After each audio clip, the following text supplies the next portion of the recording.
ESPN 94.1 FM and AM 930 present The Drive. It is Monday, July 10th. Your drive begins now at ESPN 94.1 and AM 930. I'm your host, Paul Swann. We are here until 6 o'clock, and we're going to get your text in this hour. 304-396-TALK, 304-396-8255. Coming up a little bit later on the program, I'm going to talk to a good friend of the program, Mike Asti from WV Sports Now. The weekend just got weird, didn't it? As far as Bob Huggins is concerned, Bob's out there saying he didn't resign. He wants his job back. Also, there's some, if you're a Bob Huggins fan, there's some good news for him personally. Because, of course, you know, he was arrested for a DUI in Pittsburgh back on June 16th. Well, his DUI case is eligible for the diversion program. So the charge could be dismissed and his record expunged. And so, legally, if he doesn't have a DUI and his charge is dismissed and his record is expunged, would he have a little bit more ground to stand? He's trying to get his job back, one that he said he never resigned from, demanding reinstatement. So, we're going to talk about that with Mike. He follows the Mountaineers, WV Sports Now. He'll come on in the next few minutes to get us caught up on all of this. I just really was following this over the weekend, and I thought, now you got to do this? You couldn't save this to Monday? You couldn't save this for the middle of the week? Come on. I'm thinking content here. So Mike's going to join us in the next few minutes. We got a lot to get into, though, and we'll do that with your text at 304-396-TALK, 304-396-8255. All-Star break is upon us. Sunday baseball, the Pirates did get the win over the Diamondbacks 4-2. The Brewers got the win over the Reds 1-0. Milwaukee wins 2 out of 3 in the weekend series, but the Reds do enter the All-Star break with a one-game lead in the National League Central. The Royals beat the Guardians 4-1, and so, of course, it's the All-Star break. Tonight's the Home Run Derby in Seattle. How many of you actually get excited for the Home Run Derby? I think I get more excited for the Home Run Derby than I do the actual All-Star game. This isn't like it's the World Series of Baseball here. This isn't like that. It's the All-Star game. It's fun. Your favorite players get together representing your favorite league, the National, the American. This doesn't have that intensity than you're playing for your country. So it should be a fun game, but I get into the Home Run Derby just a little bit more. But these things are not as fun as they used to be. Remember the NBA All-Star break and the Slam Dunk Contest, and when you had superstars like Michael Jordan competing in the Slam Dunk Contest? I mean, you're going to see LeBron James do that? You're going to see the very best of the best do that? You don't. That's, I think, the problem here. I want to see the best of the best go at it. But it should be fun. So, Home Run Derby tonight. The draft was going on. The Pirates selected LSU right-handed pitcher Paul Swann with the number 1 pick in last night's Major League Baseball draft. The Reds' pick at number 7 was Wake Forest pitcher Rhett Lauder. Cleveland used the 23rd pick to select catcher Ralphie Valquez. I've been working on that. I apologize. And, of course, the NBA Summer League. Tavion Kinsey and the Utah Jazz in action. 10 o'clock tonight. Kinsey had a bucket and an assist in a 105-99 win over the LA Clippers Saturday night. Do you think Utah's using him right? That's sort of been the feedback I've been seeing. Maybe Tavion's not getting used correctly, or they haven't figured out what to do with him yet. I hope that's not the case. I hope Tavion, I'd love to see him just go off. Absolutely just love to see him go off. And, of course, we just got the word Thundering Herd has a name called now in the draft. The Dodgers have selected Patrick Copen in the 7th round of the MLB draft. So congratulations, Marshall University junior pitcher Patrick Copen, selected by the Los Angeles Dodgers with pick number 220 in the 7th round, the Major League Baseball draft. So good news there as far as baseball is concerned. And as we were getting ready to come to air, Marshall sent out the release, the hiring of Keith Roberts as Marshall's new director of track and field and cross country. So there you go. Some big things happening as we speak and as we are going to air.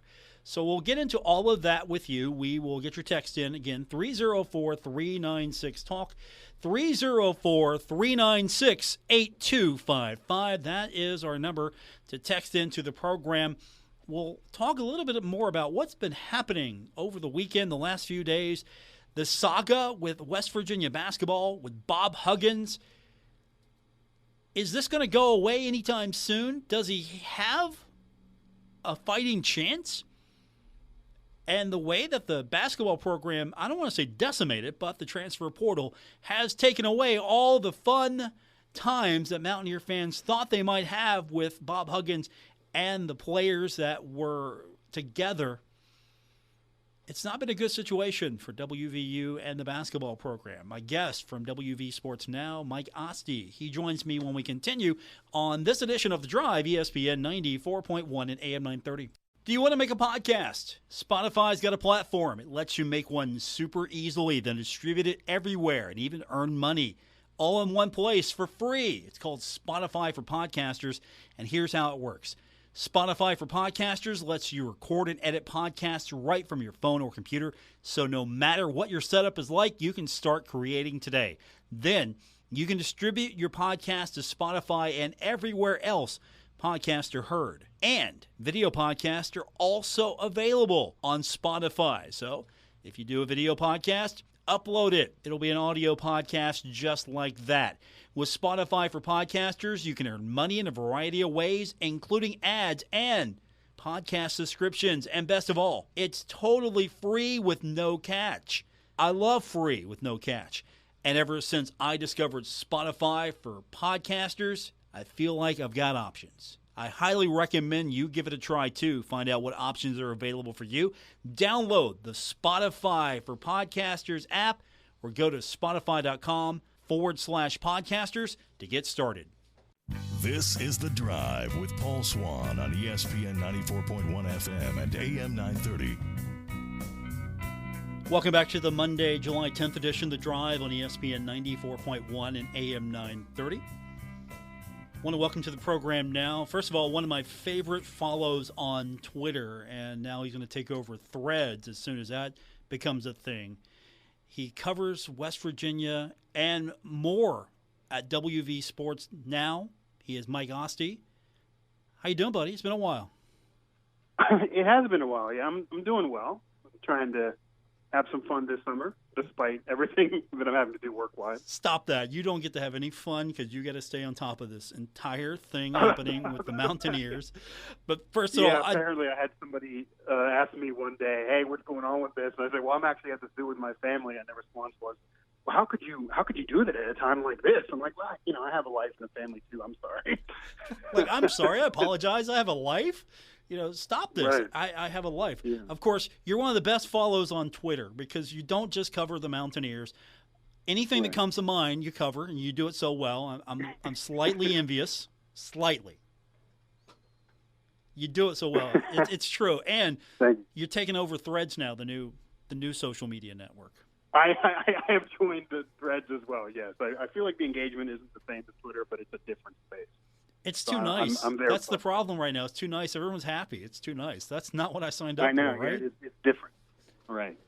So, of course, over the weekend, my Twitter feed is blowing up because I'm trying to, like you, have a life and trying to get some stuff done. And next thing you know, I see that there's the movement on the Bob Huggins story. And we'll start from the beginning. Supposedly, I thought he resigned Now he says he didn't? Yeah, so where we are now is that Bob Huggins is claiming, or his legal team is claiming, that he didn't resign officially. So obviously, about 8 weeks ago now, a couple months ago, we had the anti-gay slur, and he was able to kind of stave off execution then, and they're going to keep him on, and they changed the contract. There were punishments involved, but the program didn't want to have to oust him this way. Obviously, the fans wanted to keep him. He had one of the better transfer classes in the country that has now been disbanded. So at that point, whether it was about the upcoming season or even just a legacy, like as you know, like when you have a Hall of Fame coach at a program, you want to be able to celebrate this guy for 20 years, regardless of what happens this coming season or last year. So they didn't want to end it that way. And everyone kind of knew, okay, he stayed then, but he probably would choose to walk away, at least from WVU, after next season. You then get the DUI, though.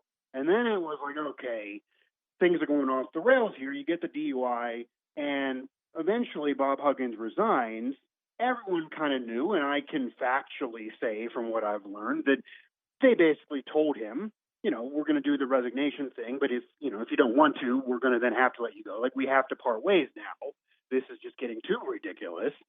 And he released a letter, long letter, in which he also took responsibility for his recent actions, thanked the fans. It was a clear resignation. He even actually said in there he wasn't just resigning from WVU.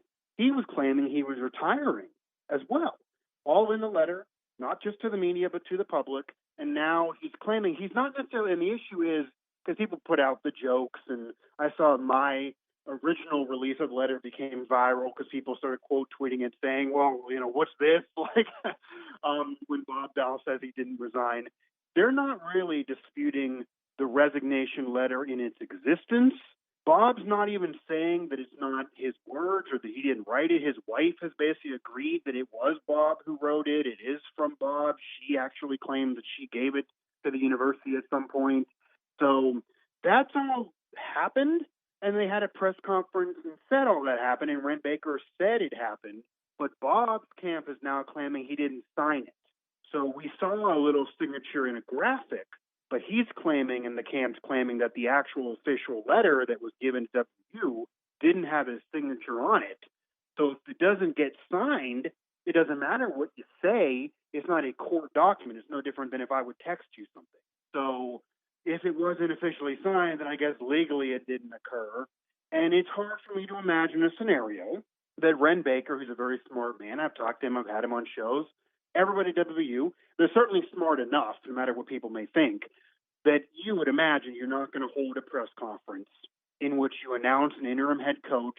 You don't succeed in the national search, which, of course, that made sense because it was really bad timing in June. You get the interim. You're talking about Bob. You knew you would be, and you don't see the signature there. You would think you would take care of that ahead of time. So if it wasn't signed, that is the dereliction of duty by WVU. But you also would imagine that his legal team, including some top flight defense attorneys actually from Pittsburgh, would also not take this case if they thought there was a signature there, because then they don't have a case. So it doesn't make sense on either side. At the end of the day, and I've said this to people, there is no chance in the world this man's coaching WVU again. He could win in court. He's not going to coach WVU again. If they had to have the resignation be null and void, they then would fire him for cause, because they do have cause. So he's not going to coach there again. The unfortunate issue now is, though, did you ever think this would occur? The sentence that exists, Bob Huggins is at war with WVU. I don't think I ever thought I would utter those words. That's the case right now. And him coming back and having a court named after him and having a statue next to Jerry West, these are all things that have been in talks that I'm very confident to say were going to happen in the next 5 years, if not even sooner. I believe he was going to be honored this coming season, based on what Ren Baker had said. All of that seems very unlikely now. And he's really like a pariah at the university right now, and it didn't have to be this way. What is the win for Bob? Just a few $1 million in a settlement? It just looks really, really bad right now. Let me throw this at you. You know that the latest on the DUI case is that it's eligible for the diversion program, which means the charges could be dismissed, the record expunged, and we can act like it didn't happen, even though we know it happened. Legally, we Right. act like it didn't happen. No, that didn't happen. Yeah. Does that give him a little bit more ground for his ultimate end game? No, sure. I mean, I could envision a scenario where he does win. It depends on what Bob wants, and only Bob knows this. Because as you also have seen, as any of your listeners are aware of, his daughter has been very vocal on social media that obviously the family feels like they're victims of this, that they weren't treated well, that everything they did for the university, not only just with all the wins in the Final Four, but also cancer research and bringing Charles Barkley there. Like, let's face it, Charles Barkley's not coming for a fish fry if Bob Huggins isn't there. All that stuff, the family feels that WVU basically on a couple infractions because of society just washed away, and they're mad. And, I can get being mad for your family member, but that's them. So if they want to screw over WVU and get some money and that's their end game, that's fine. That might be something that they could do. Yes, if it gets expunged, and certainly if there's really no signature there, maybe he does win in court. Or at the very least, maybe he gets a settlement. When you think about it, every coach that's, left a major program, even if they choose to leave, there's a buyout involved. Even if a coach gets fired, there's a buyout involved. And sometimes a place you're going to will say, well, I'll just take care of it so we don't got to argue with them. Or you just work out some agreement on what gets paid or whatever. Or maybe you get it all because that's the case. People believe why Neil Brown is still at WVU is because the buyout was so high last. So maybe that'll somehow get worked out and he'll still get that. Like, there are people that believe this is just really about what a buyout would be, because when you're resigning, he's giving it all up. Like, that's why Neil Brown's never going to quit. He would give up the buyout. So maybe there's legal ground to stand on there. But if Bob cares about his legacy at all, if he cares about the fans, the people of West Virginia, which he says he cares about, and if he cares about the court being named after himself and all of that, then this is not making any of that happen. So it depends on what Bob Huggins wants. And I also don't know if he's being influenced by others too, because I'm not shocked that we got here, because I know how mad some were, but seemed a little bit also like out of nowhere too. And the university could also say, even though the DUI is expunged, he still embarrassed the school. Like, there's still room for cause. They could have fired him for cause. They chose to be nicer. I mean, the anti-gay slur by itself could have fired him for, and separate from that, he took a school car. Like, certainly there's grounds to just fire him for cause, regardless, even if the DUI is expunged. So we're in a court battle now, and who knows how long this is going to go, or if there is some settlement that ends up happening.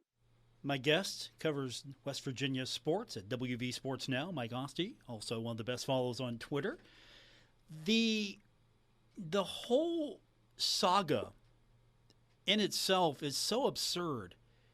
And now there's splash damage all over the WVU basketball program, which I have said, I know I'm deep in the heart of herd country, and I have said that's a fantastic program. It has such a history. It has such a tradition. It could be competitive, and it could attract really good players, really good coach. It's a good program. I respect that program. It was good before Bob Huggins. It could be good again after him. And it feels like right now, all of that's a mess. I don't even know where you begin. Yeah, I mean, obviously that is a mess right now, and that's the collateral damage that I don't know whether Bob has thought all of that out, because this is certainly affecting more. And if he's looking for revenge for himself personally and his family, unfortunately, as you're alluding to, he's taken down others to get it. And yes, it could be the future of the basketball program. Now, in all reality, the basketball program is an historic program. Red Baker called it a top 20, top 25 job in the country. That's why he said that's why he wanted to do a national search, even though it was bad timing. That's why he wants to open it up again. He said that right next to Josh Eiler. He said that, he's our interim now. It's a 10-month contract. This is a top 20 job. We're going to open it up again. He's welcome to apply again, basically, and be a candidate. But this is not a permanent thing. We believe this is a really, really legit job. So if that is the case, and I do believe there's a lot of benefits of coaching WVU, then it probably still can be fine, but Bob's certainly not helping things. And for this coming year, half the transfers they brought in, I mean, he had one of the top transfer classes in the country. People nationally were talking about a deep tournament run. It's been a while for that for WVU, despite getting in the tournament last year. Obviously, that's not the case. They were able to retain a couple players. Most of them did leave, even though they said they would stay for an interim. And question mark around Jose Perez, who's actually never played a game. You could have his fifth school that he's transferring to.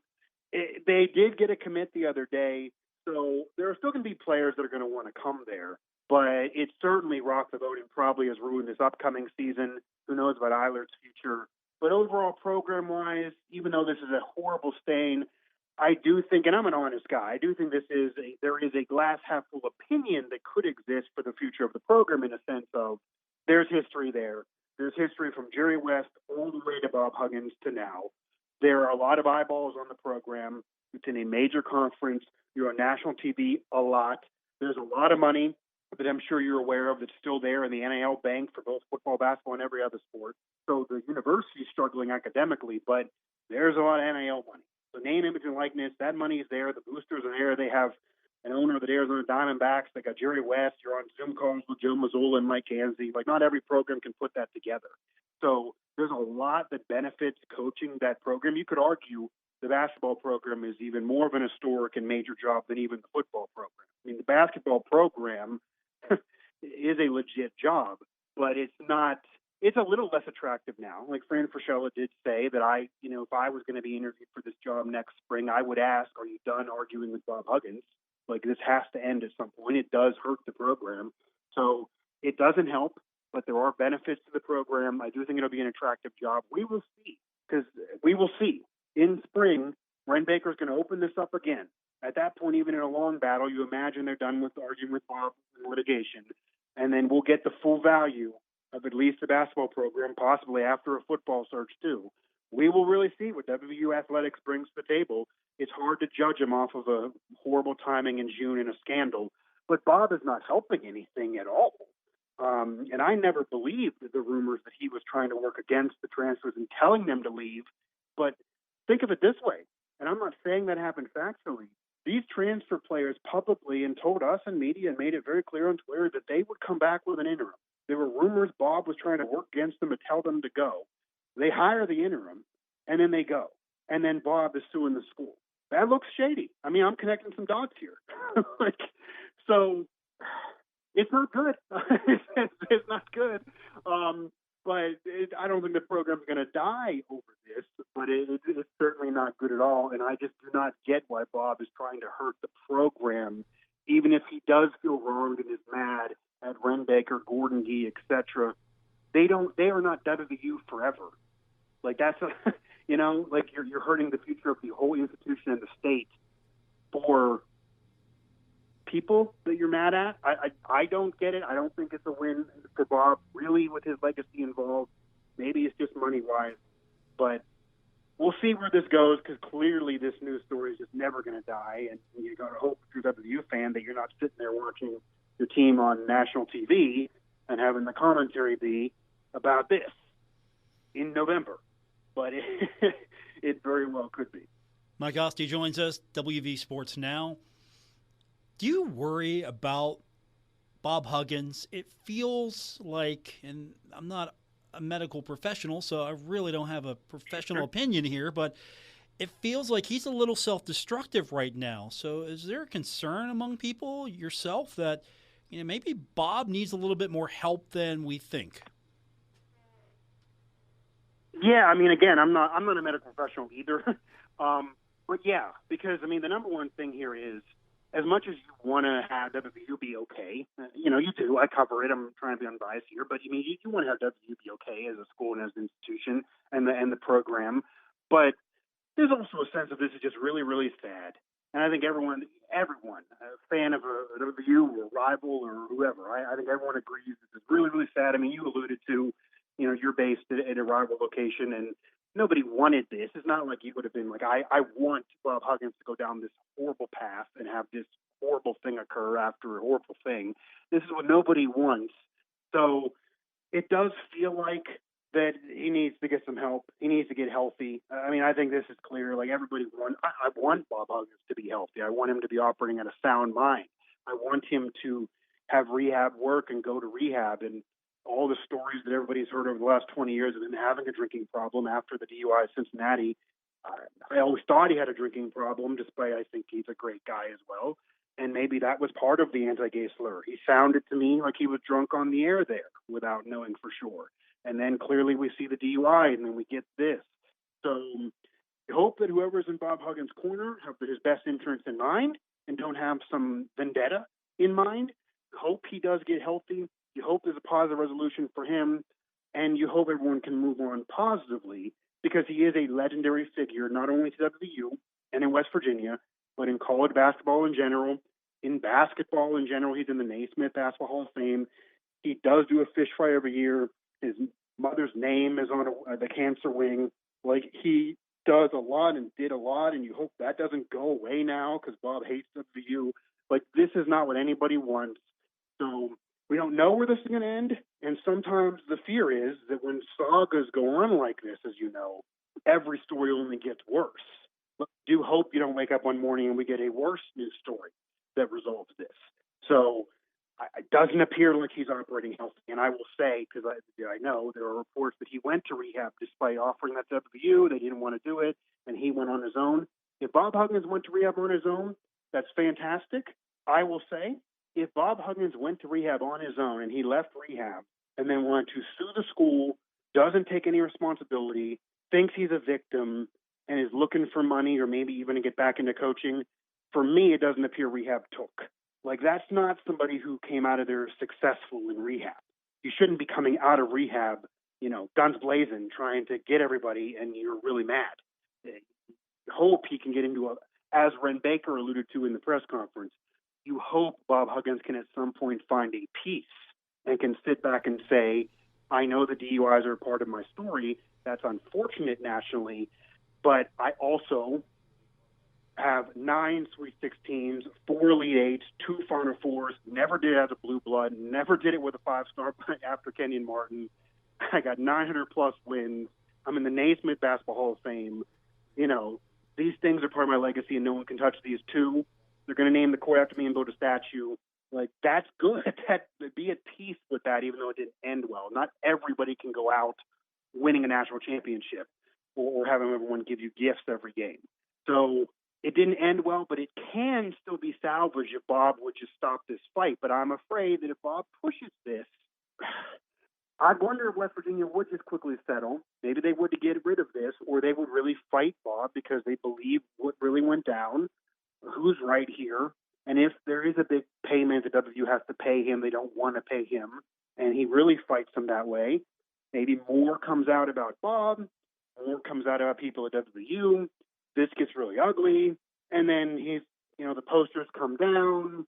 When they have ceremonies, they don't honor the Final Four team anymore, the Sweet 16 Elite 8 team. Like, that stuff, from his whole career, even going back to Cincinnati, it took the Bearcats hours on end. I don't know if you remember this. He got finally inducted into the Basketball Hall of Fame, and it took a couple of years. I thought he should have been in prior. Cincinnati's social media didn't even recognize it for hours. They didn't welcome him back there to celebrate the 1992 Final Four until 2 years ago. You hate to have that be the situation in WVU with Bob, because he's also an alum and from the state. My guest covers West Virginia at WV Sports Now, Mike Asti. My final thought on this before I give you an opportunity to really tell me about all the cool things that you're doing at your website and with the network is I'm worried because I like Bob Huggins. The times that I've met him, and you've had more interactions than I have, but every time that I've met him, he has been super personable, super nice. A Marshall fan went up to him one time, and I was at the table next to it. And a Marshall fan came up, talked to him for a few moments, asked him to sign a basketball, and he said, hey, look, I root for you when you don't play Marshall, and Huggins is signing the ball, and that's the way it should be. He's always been personable. And I'm worried that this guy who, even though you might, if you think he's a rival, you don't like him in certain ways, but you respect what he's been able to do and all his good works. I'm worried that the wrong people are now in his head. And on top of maybe the issues that are going on, and hopefully he gets help if he needs it, but I'm worried the wrong people are in his head, and that's wiping out all the great things that you just mentioned. The legacy. The man deserves a statue. The man, name the court after him. He's done so much for basketball, and that's all getting thrown away, and I'm worried that somebody's in his head for the wrong reason.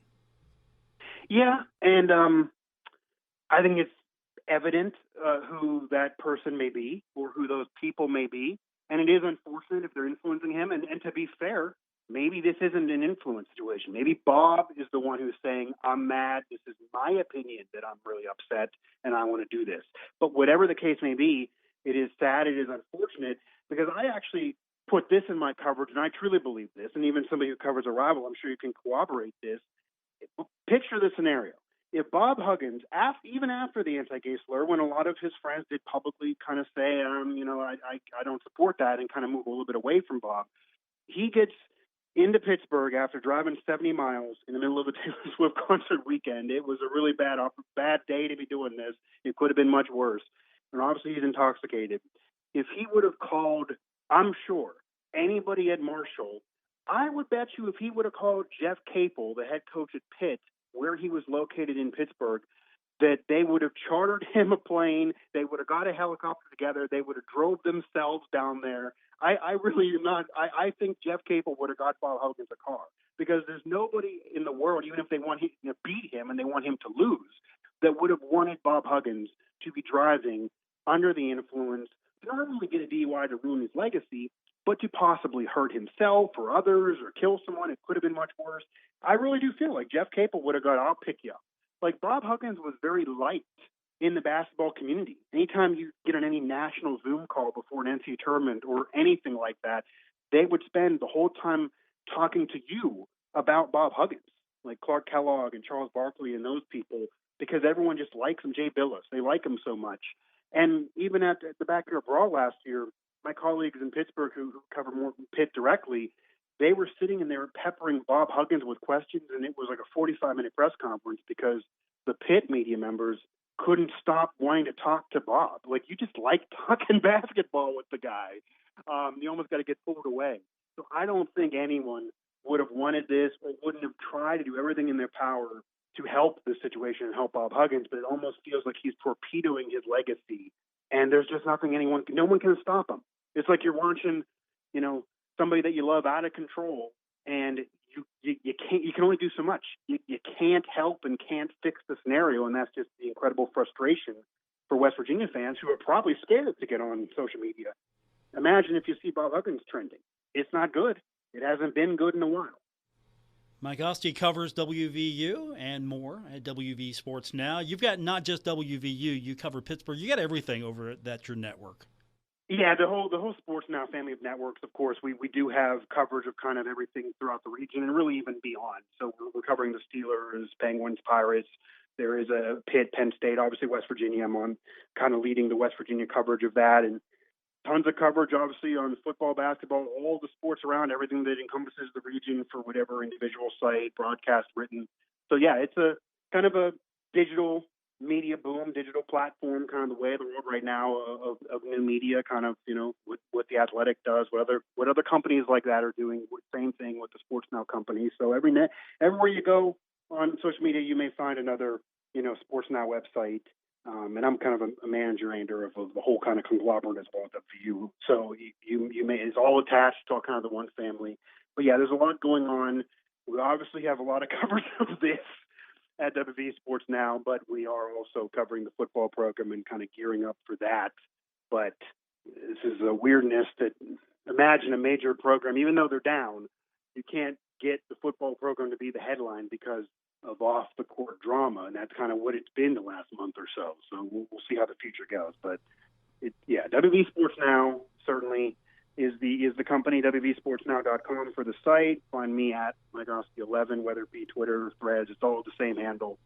And I'm out there trying to bring in coverage of this and even Pittsburgh, and I have a personal podcast, the Mike Drop Podcast. It's on Apple, Stitcher, Spotify, TuneIn, everywhere iHeart, everywhere as well, that we cover it all. We go certainly beyond WU there. And then I'll even give you a food take every now and then. I told everyone, and they don't believe me if they don't follow you. Best follow on Twitter, if not among the best. I love the hot takes, and the food takes are good too. And the movie takes, all the takes are good. they're my takes regardless. It's really for myself. People are welcome to enjoy. I love it because you have the courage to just go and do it. I need to do that, have more takes. I'm not going to count followers anymore. I'm just going to throw my takes out there, see what sticks. Okay. Thanks, sir. Appreciate your time. Absolutely. Have a good day, man. Mike Asti, WV Sports Now. More coming up. It's The Drive, ESPN 94.1 and AM 930. This is The Drive with Paul Swann on ESPN 94.1 FM and AM 930. Welcome back to the Monday edition of The Drive on ESPN 94.1 and AM 930. I'm your host, Paul Swann. Been an interesting day so far. Thanks for being a part of it with us here. Don't forget, you can text the program anytime. 304-396-TALK, 304-396-8255. That's the text line to be a part of today's edition of The Drive right here on ESPN 94.1 and AM 930. Now, if you weren't with us earlier, we mentioned a couple of things have happened for the Thundering Herd today. First up, Marshall University junior pitcher Patrick Copen, selected by the Los Angeles Dodgers. That happened with the 220th pick of the 7th round today. Highest Marshall draft pick since Corey Bird was the 203rd selection in the 7th round in 2016. So that's good news there. Now, on the other side of this, track and field, we've got news there. Earlier today, Marshall released the name of the new coach for track and field. It is Keith Roberts. He's the new director of track and field and cross country. And according to the release, he comes to Marshall after serving in the same capacity at Eastern Illinois over the last 2 years. He led Eastern Illinois to 3 Ohio Valley Conference championships in women's cross country, men's cross country, and men's indoor track. Also named the 2023 OVC Indoor Men's Track Coach of the Year. And during his 2 seasons, he had 7 EIU student athletes compete at the NCAA Championships West preliminaries. So that's important. Marshall wants to be among the leaders. Honestly, this is the quote from Marshall Athletic Director Christian Spears. And I almost could have said this without reading this because I know his mindset. Quote, if we are going to be the overall best athletic program in the Sun Belt, which is always the goal for us, we must be great at track and field and cross country. He added in the release, those 6 sports, those student athletes, Coach Roberts and his staff will make all the difference as we look to reach our full potential as an athletic department. And of course, where's the connection? Well, prior to taking over, he was the recruiting coordinator. I'm talking about Coach Roberts, and assistant coach for Pitt. So there's a little background there for you, a little connection. Again, you got to connect the dots. Athletic directors, if they don't know you, they try to get to know you. But there's always a list of potential replacements. Always, you can pull it out of your back pocket or you got it in a notebook somewhere. All right, if I need a basketball coach tomorrow, what's my short list look like? If I need a track and field coach tomorrow, what's my short list look like? Anytime there is a potential job opening at a moment's notice, athletic directors have in the back of their mind or on a piece of paper somewhere, maybe a Word doc, here are my potential initial thoughts on the next leader of this program. Your texts are welcome, 304-396-TALK, 304-396-8255. More coming up on this edition of The Drive, ESPN 94.1 and AM 930.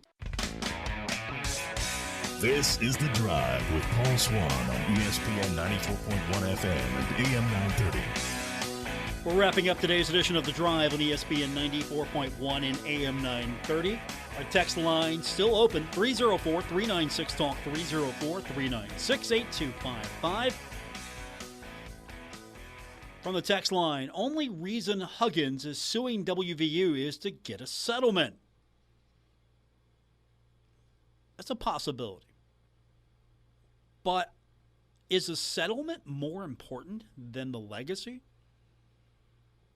As it stands right now, if everything would have just stayed put,